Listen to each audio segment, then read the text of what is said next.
Que la paix de notre Dieu soit avec vous. Nous sommes très ravis d'être en votre compagnie.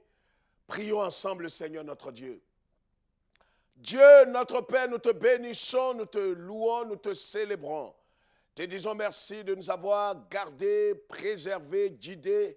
Et tu nous donnes encore l'opportunité d'entendre ta parole. Enseigne-nous à mieux te connaître, afin de mieux, Seigneur notre Dieu, marcher ici-bas avec intelligence, avec sagesse.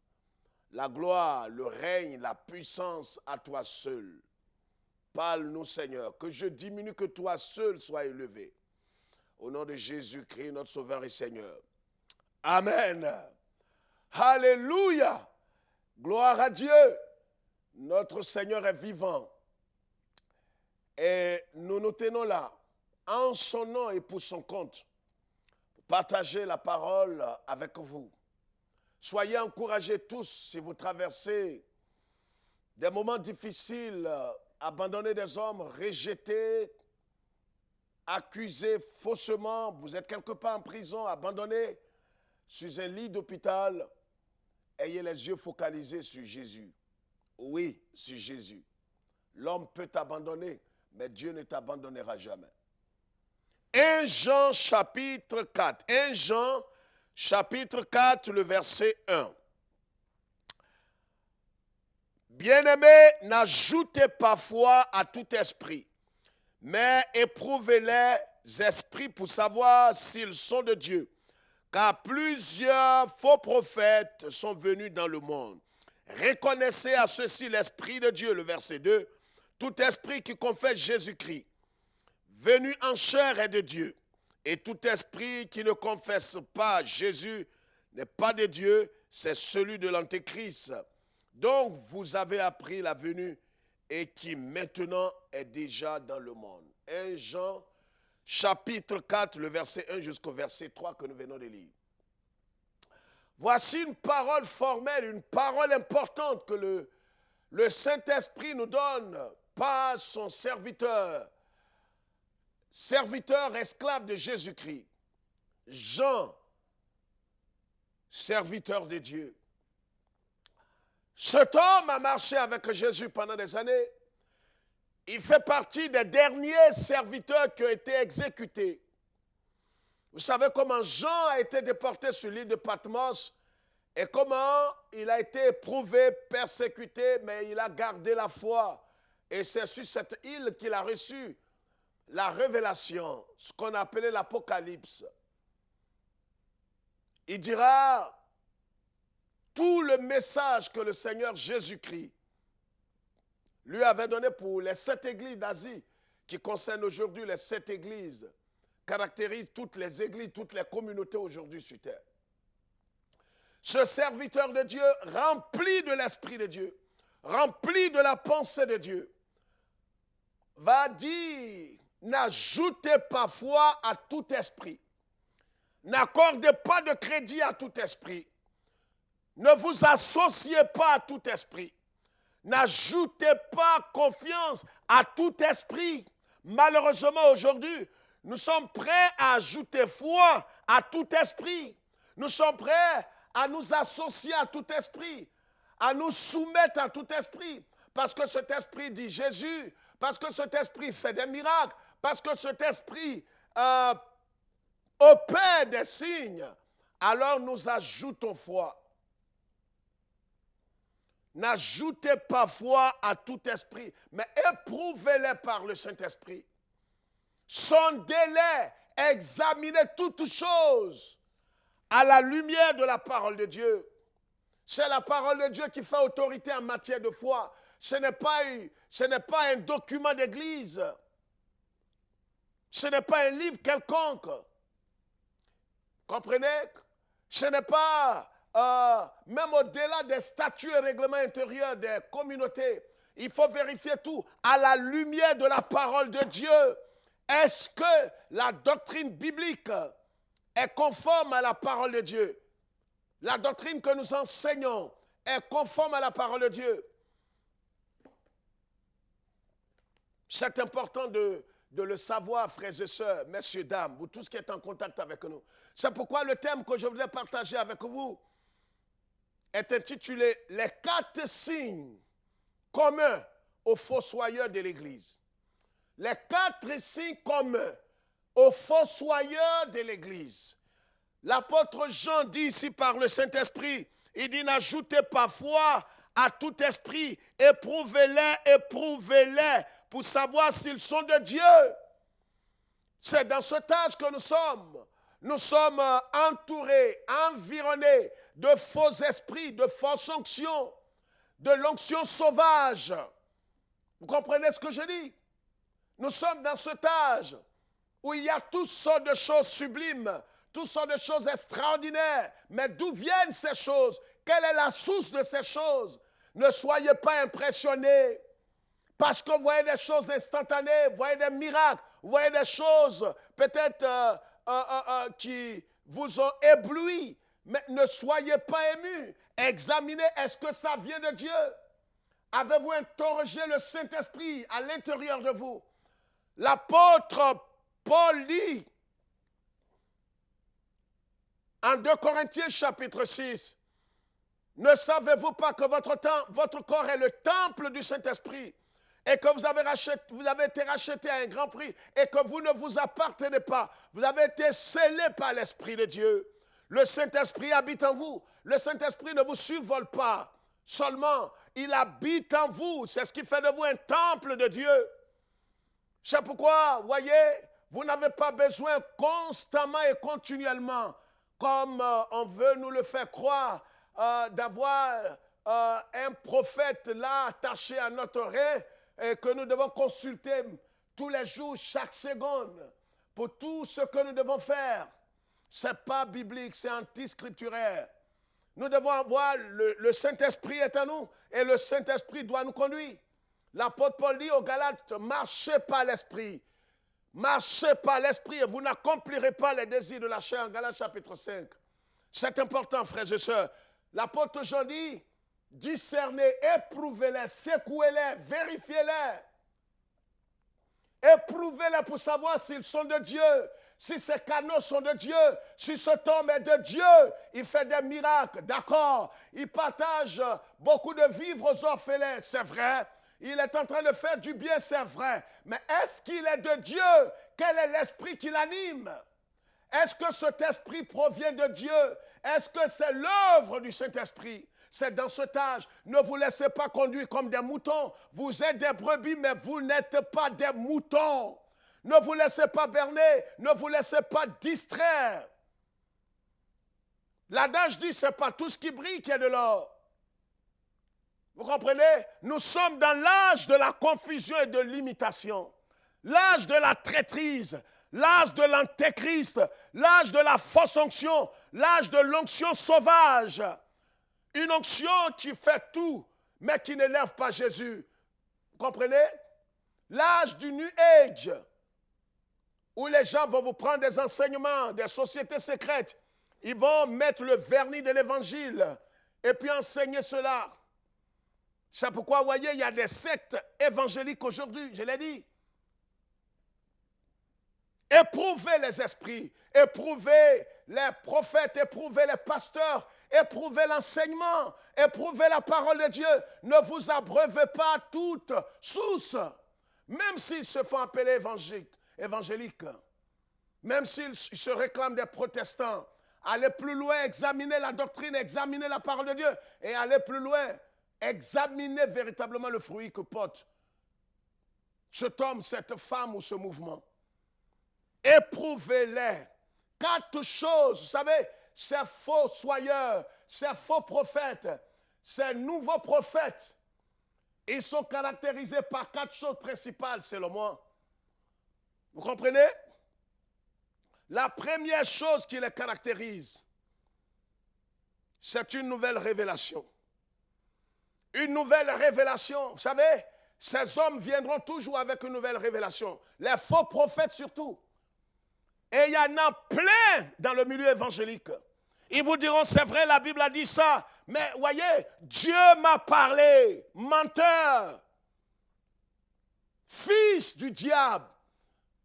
Ils ont interverti la parole de Dieu. Ils ont trafiqué la Bible.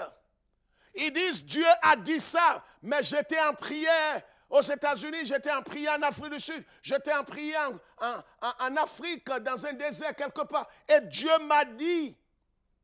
Et ce que Dieu lui aurait dit est contraire à ce qui est écrit. Qu'est-ce que nous devons accepter? Ce que cet esprit malin t'a révélé ou ce qui est écrit dans la Bible? Nous croyons à ce qui est écrit dans la Bible. Ce qui est écrit est irréversible. C'est ça le canon sacré. Voyez, ces fossoyeurs, ce qu'ils ont en commun, voyez, et même ces fausses dénominations, ces sectes évangéliques, ils ont une nouvelle révélation. Ils viendront à vous, ils vous diront, voyez, ce sont eux qui font l'apologie de l'évangile de prospérité. Et certains sont tellement malhonnêtes. Ils n'osent pas s'afficher parce qu'ils sont irresponsables dans leur vie. Ils n'ont jamais assumé leur responsabilité. Ils viendront toujours à vous avec une nouvelle doctrine, avec une nouvelle révélation. C'est vrai, la Bible a dit ça, mais voilà ce que Dieu m'a dit. Dieu m'a dit clairement, c'est vrai, Jésus a dit que tu ne divorceras pas et que celui qui divorce, il n'a pas le droit de se remarier tant que l'un des conjoints est vivant. Mais vous savez, frères et sœurs, j'ai reçu une nouvelle révélation. Jésus m'a parlé. Jésus m'a dit, c'est vrai qu'il a dit cela. Mais moi, d'enseigner le peuple, de dire au monde entier, menteur, tais-toi, fils du diable. Voici aujourd'hui comment de nouvelles églises sont fondées, de nouveaux prophètes, cette race de prophètes. Ils ont toujours une nouvelle révélation pour perdre le peuple de Dieu, pour égarer le peuple de Dieu, pour dépouiller le peuple de Dieu. Vous comprenez? Ils ont une nouvelle doctrine. Ils ont une nouvelle révélation. Ils vous diront que personne n'a reçu cela avant lui.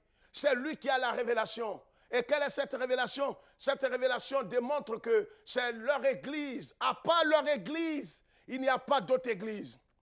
Et ça, vous allez voir les sectes pernicieuses. Ce ne sont pas les sectes pernicieuses. Je parle des soi-disant certaines églises évangéliques qui mettent l'accent sur leur église. C'est ignoble.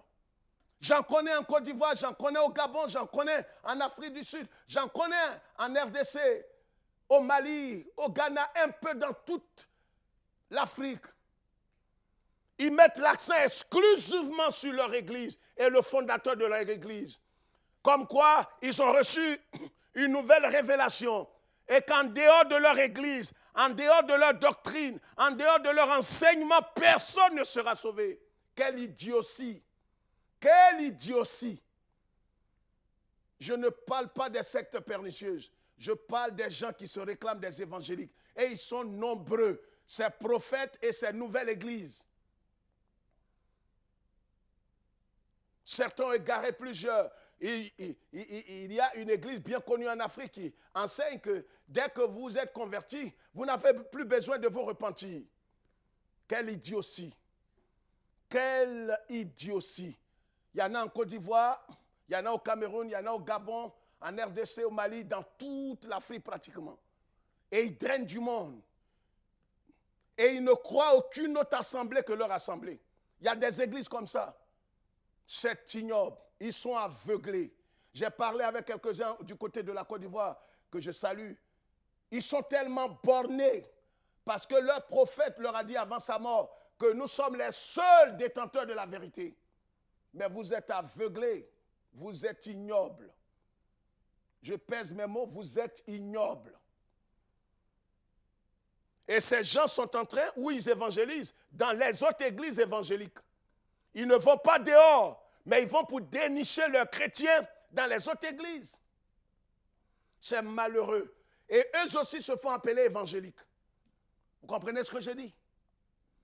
Ceux-là, ils sont basés et bâtis leur église. Et leurs prophètes sont focalisés sur une nouvelle révélation. C'est la première chose. Vous voyez, ces gens ont quelque chose en commun. Ils ont 4 choses principales en commun.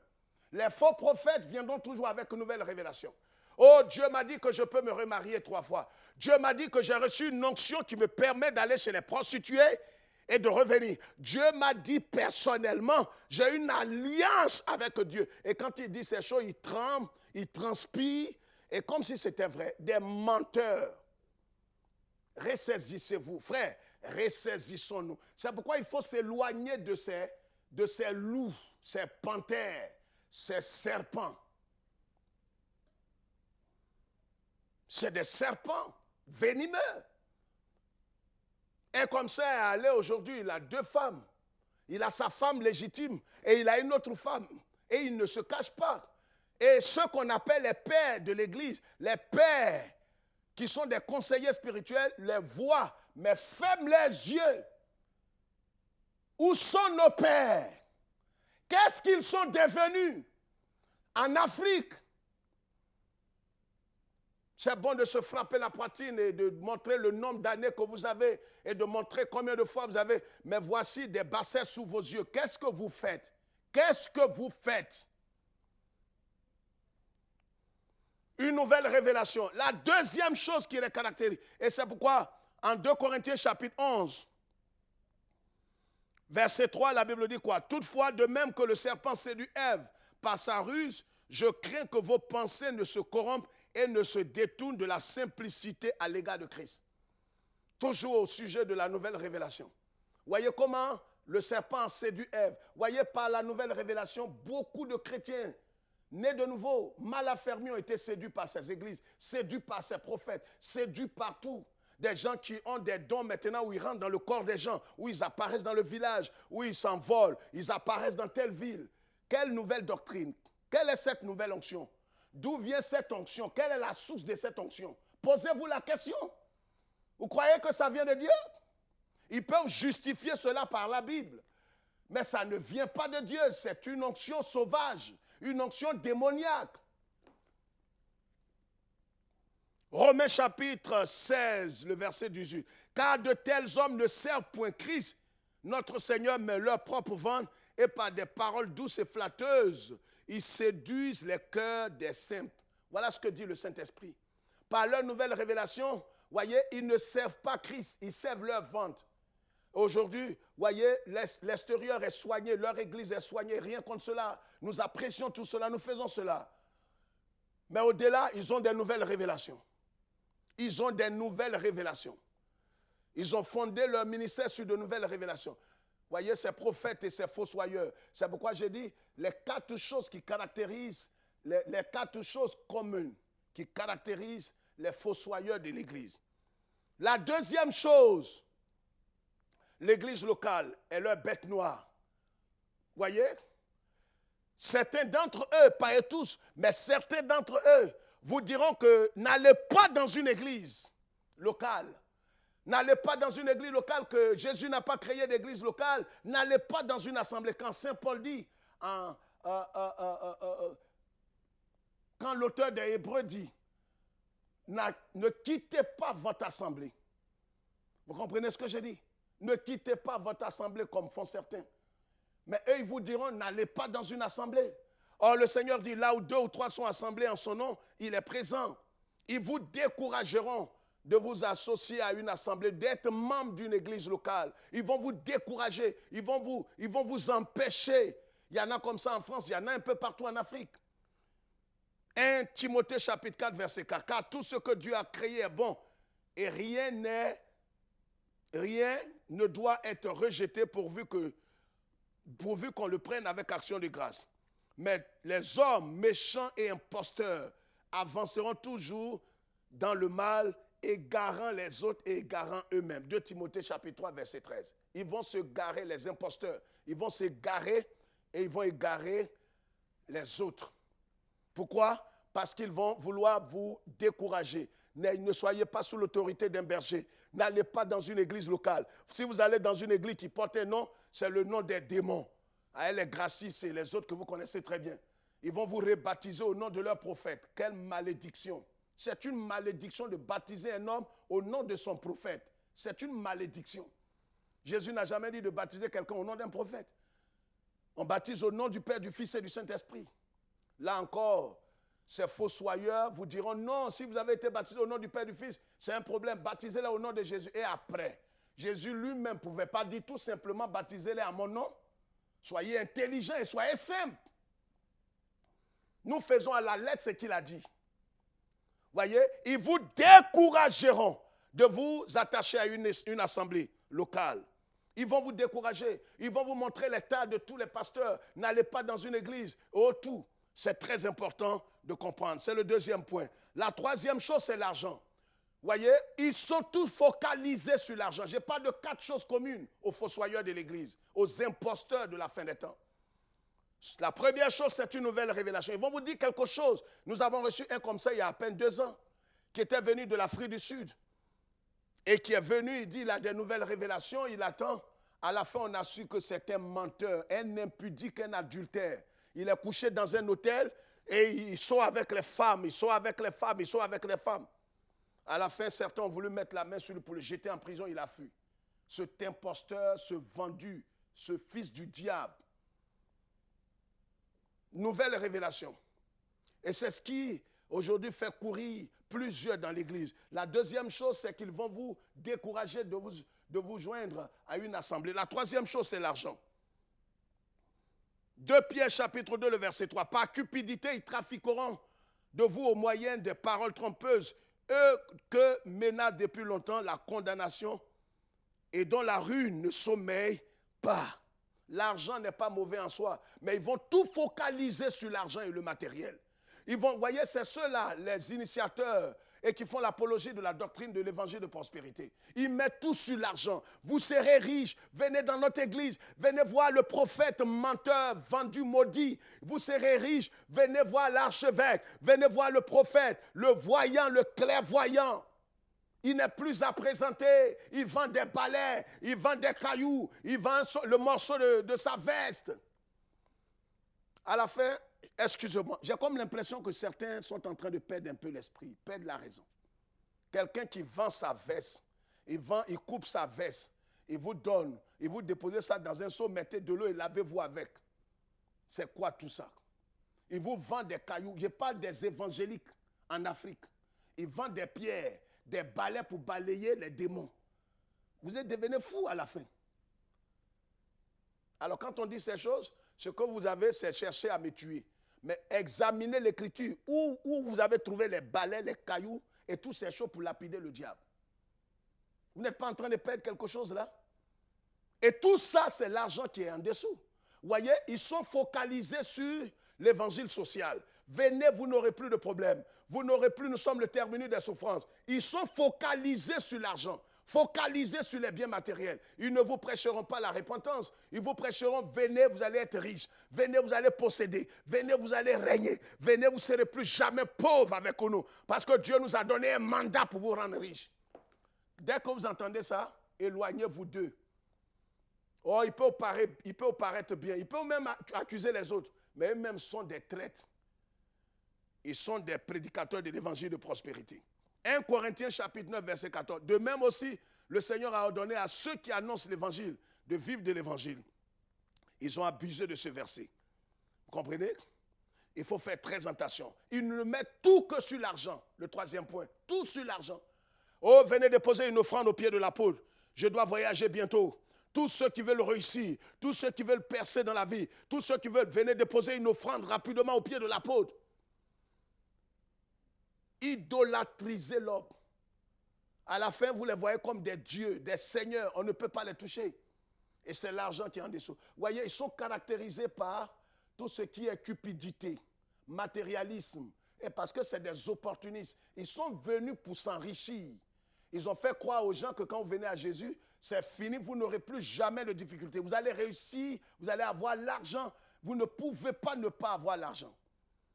Voyez? Et la dernière chose, c'est l'autorité.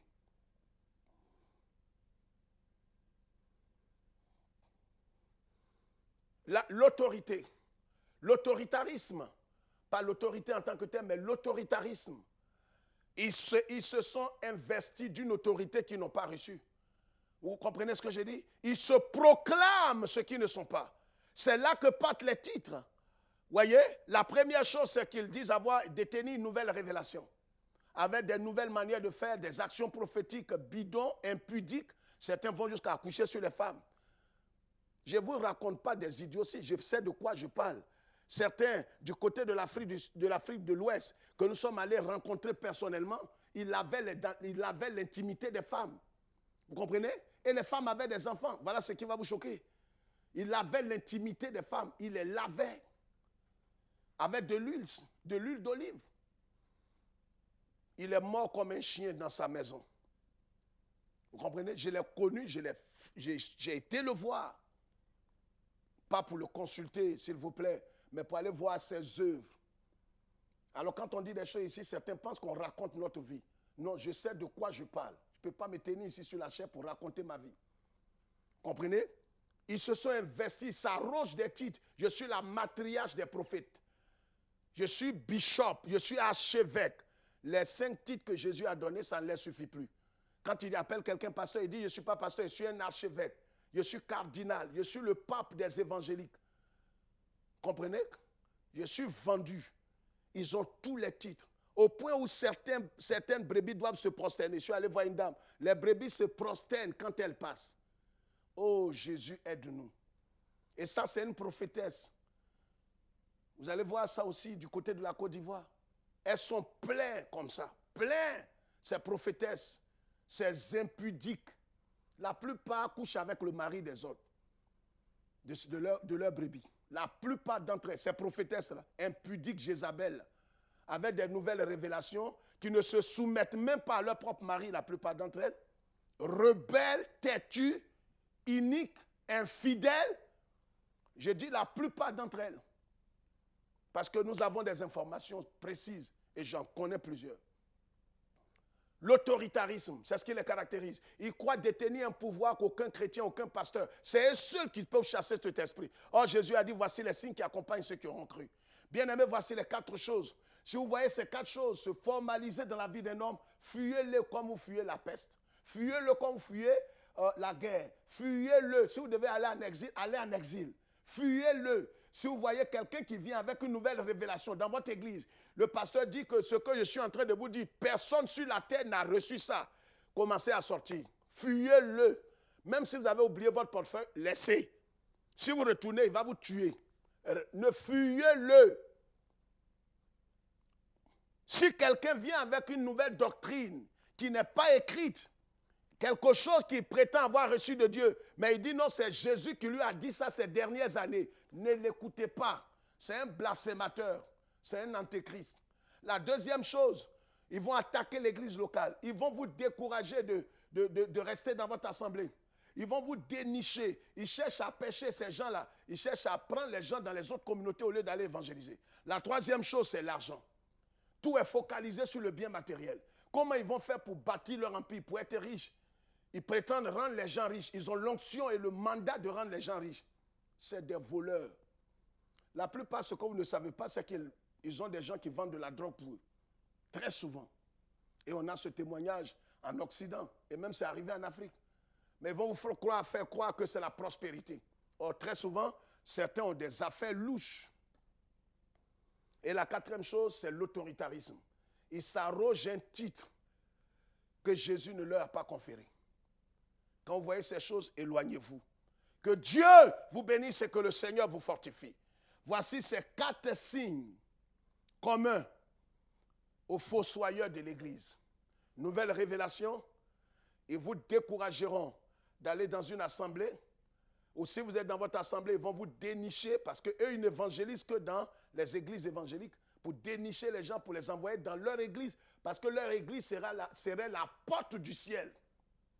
Quand une église dit qu'à part nous, il n'y a aucune église, c'est une église déchue, c'est une église du diable. La troisième chose, ils mettent l'accent exclusivement sur l'évangile de prospérité. Par tous les moyens, pour que vous soyez riches, vous n'aurez plus de maladie. Si vous êtes malade, que vous n'êtes pas guéri, ce n'est pas normal. Et la quatrième chose, l'autoritarisme. Ils abusent au point où les brebis ont peur d'eux. Ils menacent, ils divisent, ils brisent des foyers. Ils intimident, ils influencent. Tu n'apportes pas la dîme, ils vont te maudire. Ils vont prononcer pour un oui, pour un non, la malédiction sur toi. Quand vous voyez ces choses, soyez un peu intelligents. Quittez ces endroits avant qu'il ne soit trop tard. Dieu nous bénisse et que le Seigneur nous fortifie. Si après ce message, quelle que soit l'heure à laquelle vous nous suivez, vous avez une préoccupation, appelez-nous. Nous parlerons avec vous. l'Église est menacée par des fossoyeurs qui sont parmi nous. Ce ne sont pas les autres religions qui vont nous attaquer, nous les évangéliques. Ceux qui doivent nous attaquer, qui ont cherché à détruire l'Église de Jésus, sont au milieu de nous déjà. Soyez sages et intelligents, discernez tout esprit, n'accordez pas de crédit et foi à n'importe qui. C'est pourquoi arrêtez de fréquenter certaines personnes. Peu importe leur fortune et leur statut, ne les fréquentez pas, n'allez pas avec eux. Restez dans votre communauté, écoutez la parole de Dieu, surtout si cette église est de Dieu et vous avez une doctrine sainte et vous savez que réellement vous avez un berger qui prêche la parole de Dieu. Restez là, écoutez la parole du Seigneur. Que Dieu vous bénisse. Nous vous aimons, mais notre Seigneur vous aime plus que tout. Dieu nous bénisse. Shalom.